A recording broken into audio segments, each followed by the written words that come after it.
النهارده راجعة بفيديو جديد طريقة تخزين البطاطس في الموسم بتاعها.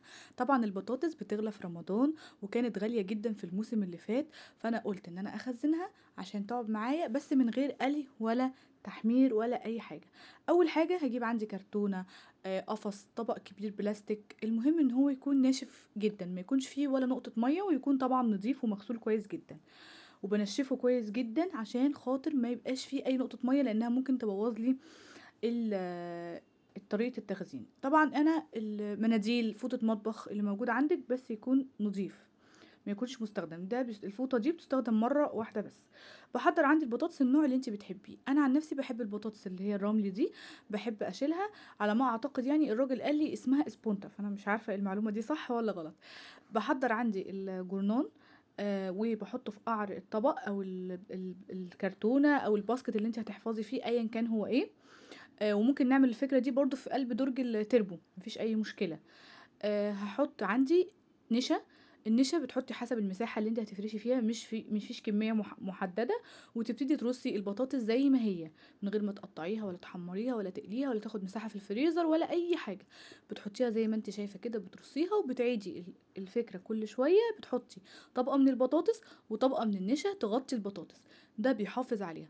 بس ما بتقعدش الفريزر ممكن تقعد فترات اطول، لكن دي لو هنستخدمها مثلا، احنا قلنا رمضان مثلا فاضله شهر مثلا وكام يوم، فممكن نستخدمها في رمضان. كل ما تنزلي هاتي شويه واحفظيهم بنفس الطريقه. مش شرط، او ممكن تجربي برضو في كميه صغيره، بحيث ان انتي ما تبقيش خايفه من النتيجه بتاعتها، بس النتيجه دي مضمونه. ولو عندك شوال جبتيه من الراجل بتاع البطاطس، ممكن تنقضيه وتنقي الصغير لوحده والكبير لوحده، وتعملي نفس الفكره اللي احنا عاملينها هنا في البطاطس. اهم حاجه ان المكان اللي انت هتحفظيها فيه يكون جاف ومفيهوش رطوبه. النشا بتحافظ على الرطوبه بتاع درجه حراره البطاطس، ما بتخليش فيها رطوبه، بتنشف الميه الزايده اللي فيها. بل بالعكس، لو هي فيها شويه ميه بتخليها ناشفه وبتبقى تحمير زي هم ما بيحفظوها في الارض بتاعتهم. فالنشا هو المكون اللي بيحافظ على رطوبة البطاطس درجة حرارتها. وطبعا احنا مش هنسيبها كده ونقفلها ومش هنفتحها تاني.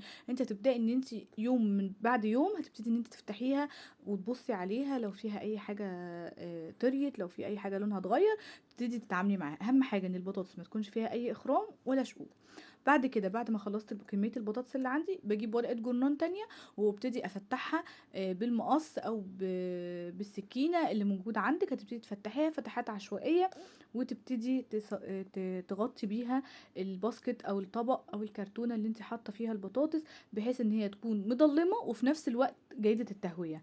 يعني ما تكونش الضوء معتم عنها، ولا تكون مكتومة لدرجة ان هي تستوي وتتهري ومتدينيش النتيجة اللي انا عايزاها. وزي ما قلت، يوم بعد يوم هنرجع نبص على البطاطس بتاعتنا. وده كان الفيديو بتاعي النهاردة، اتمنى يكون نال اعجابكم. وكل يوم اشارككم فكرة جديدة بطريقة بسيطة. ومتنسوش تدعموني باللايك وتشتركوا في قناتي.